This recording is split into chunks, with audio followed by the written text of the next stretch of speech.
দৃষ্টিকোণৰ পৰা সকলো সম্ভাৱ্য যিখিনি তাত অসুবিধা আছে সেইবিলাক দূৰ কৰি কৰ্মচাৰী পৰিষদ আৰু ৰাজ্য চৰকাৰৰ উমৈহতীয়া এক সিদ্ধান্তৰ বাবে সদায় আমি তেনেকৈ কামবিলাক সফল হৈ আছো। যি অষ্টম আয়োগৰ যিখিনি কথা কৈছে সেইখিনি নিশ্চয়ভাৱে আমি ইতিবাচকভাৱে আশাবাদী।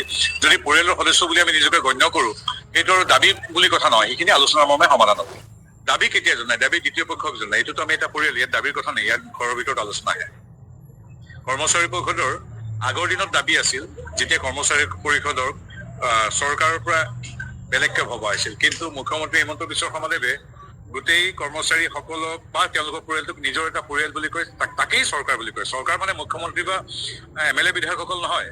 মুখ্যমন্ত্ৰী মানে মই পুনৰবাৰ কৈছো, অস্থায়ী কৰ্মচাৰীজনৰ পৰা মুখ্যমন্ত্ৰীলৈকে গোটেই বৃহৎ পৰিয়ালটোহে চৰকাৰ। গতিকে চৰকাৰৰ কোনোবা সদস্যই দাবী বা তেনেকুৱা কথা নহয়, ঘৰৰ ভিতৰত আলোচনা কৰি সকলো গোটেই পৰিয়ালটো যাতে সুস্থ সবল সুন্দৰভাৱে আগুৱাই যাব পাৰে, আমি নিজে নিজৰ ভিতৰত আলোচনা কৰিম। তেওঁলোকে কৈছে যে অৱসৰীৰ যিটো কাল, সেই অৱসৰী কালত NPS ব্যৱস্থা থাকিলে তেওঁলোকৰ এই কথাখিনিতো আমি এতিয়া ইয়াত আমাৰ এই কৰ্মচাৰী পৰিষদৰ আমাৰ বিষয় বিভাগ সভাত আমি কথাখিনি পতা হ'ল। এতিয়া সেই কথাখিনি আমি চৰকাৰ আৰু বহল পৰ্যায়ত আমি চৰকাৰৰ সৈতে পাতিম। গতিকে সেইটো এতিয়া এটা খোজ আৰম্ভ হৈছে, দ্বিতীয় খোজটো আৰু সবলভাৱে দিম। গতিকে এটাই মনত ৰাখিব, যিবিলাক কাম আগতে হোৱা নাছিল সেইবিলাক কাম এইখন চৰকাৰৰ দিনত হৈছে। আৰু সেইকাৰণে কৰ্মচাৰী পৰিষদৰ কেৱল কৰ্মচাৰীসকল নহয়, তেওঁলোকৰ পৰিয়ালৰ যি 20 লাখ সদস্য আছে, তেওঁলোকো আজিৰ তাৰিখত হিমন্ত বিশ্ব শৰ্মা বা মোদী ডাঙৰীয়া বা আমাৰ চৰকাৰৰ ওপৰত নিষ্ঠা আস্থা আৰু বিশ্বাস পোষণ কৰি আমি একেলগে হাতে হাত ধৰি আগবাঢ়িছো। গতিকে সেই আগৰ দিনৰ মানে কি দাবী আমুক এইবিলাক নহয়, আমি পৰিয়ালৰ ভিতৰত নিজেই সকলো। সদৌ কৰ্মচাৰী পৰিষদৰ 40 সংখ্যক বাৰ্ষিক অধিৱেশন, আৰু ইয়াত কেৱল এগৰাকী সাংসদ বা বিদেশ ৰাজ্য মন্ত্ৰী হিচাপে নহয়, আজি মাননীয় মুখ্যমন্ত্ৰী ডক্টৰ হিমন্ত বিশ্ব শৰ্মাদেৱৰ এগৰাকী প্ৰতিনিধি ৰূপেও আজি বৃহৎ পৰিয়ালটোৰ এই অধিৱেশনত অংশগ্ৰহণ কৰোঁ। ডক্টৰ হিমন্ত বিশ্ব শৰ্মাদেৱ প্ৰথম মন্ত্ৰী হোৱাৰ দিনটোৰ পৰাই এই সংস্থাটোৰ সৈতে এগৰাকী পৰিয়ালৰ সদস্য ৰূপে ওতঃপ্ৰোতভাৱে জড়িত। আৰু আমাৰ পৰিষদৰ তথা কৰ্মচাৰীসকলৰ স্থায়ী হওক বা অস্থায়ী হওক প্ৰতিটো অসুবিধা পৰ্যায়ক্ৰমে তেখেতে দূৰ কৰি আমাৰ লাখ লাখ কৰ্মচাৰীৰ পৰিয়ালৰ মুখলৈ হাঁহি আনিবলৈ সক্ষম হৈছে। এতিয়াও কিছু কৰিবলৈ বাকী আছে, আৰু আমি এইকাৰণে ভাল পাইছো যে কৰ্মচাৰী পৰিষদৰ প্ৰতিগৰাকী সদস্যই ডক্টৰ হিমন্ত বিশ্ব শৰ্মা বা ৰাজ্য চৰকাৰৰ ওপৰত গভীৰ আস্থা আৰু বিশ্বাস আছে যে তেখেত তথা তেখেতৰ নেতৃত্বাধীন মিত্ৰজোঁটৰ চৰকাৰে সকলোবিলাক নিয়াৰিকৈ সমাধান কৰিব।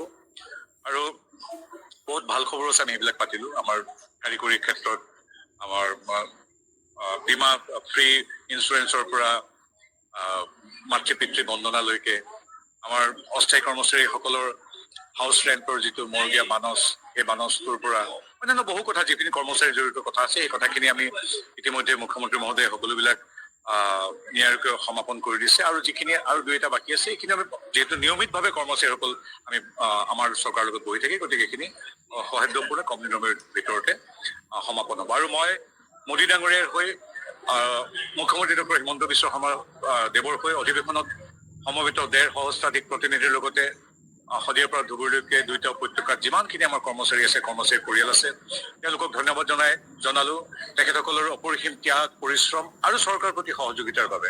আৰু আমি বিশ্বাস কৰো যে কৰ্মচাৰী পৰিষদ বা কৰ্মচাৰীসকল দ্বিতীয় বা তৃতীয় পক্ষ নহয়, প্ৰথম পক্ষ, অৰ্থাৎ আমি চৰকাৰ মানে আমাৰ সেই চতুৰ্থ বৰ্গৰ নতুনকৈ যোগদান কৰা কৰ্মচাৰীজনৰ পৰা আমাৰ ডক্টৰ হিমন্ত বিশ্ব শৰ্মা দেৱলৈকে গোটেই 5-6 লাখ মানুহৰ পৰিয়ালটোৱে হ'ল চৰকাৰ।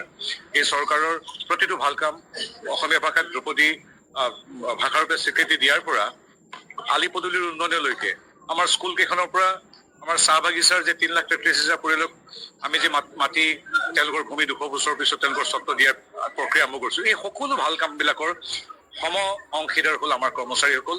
মুখ্যমন্ত্ৰী হিমন্ত বিশ্ব শৰ্মাদেৱে সেই মন্ত্ৰৰে আগুৱাইছে। এইটো এটা পৰিয়াল, এই পৰিয়ালটোৰ আমিও সদস্য।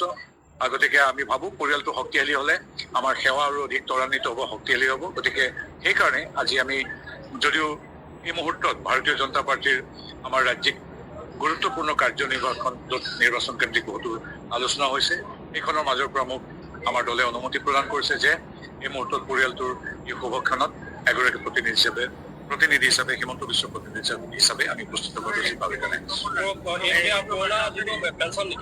মানে এই বিষয়ে আলোচনা চলি আছে। এইটো এনেকুৱা ধৰণৰ বাইটত কৈ দিয়া কথা নহয়, তাত কাৰিকৰী কথা আছে, কোনে কোনটো ল'ব কি নল'ব, গতিকে এই কথাখিনি আচলতে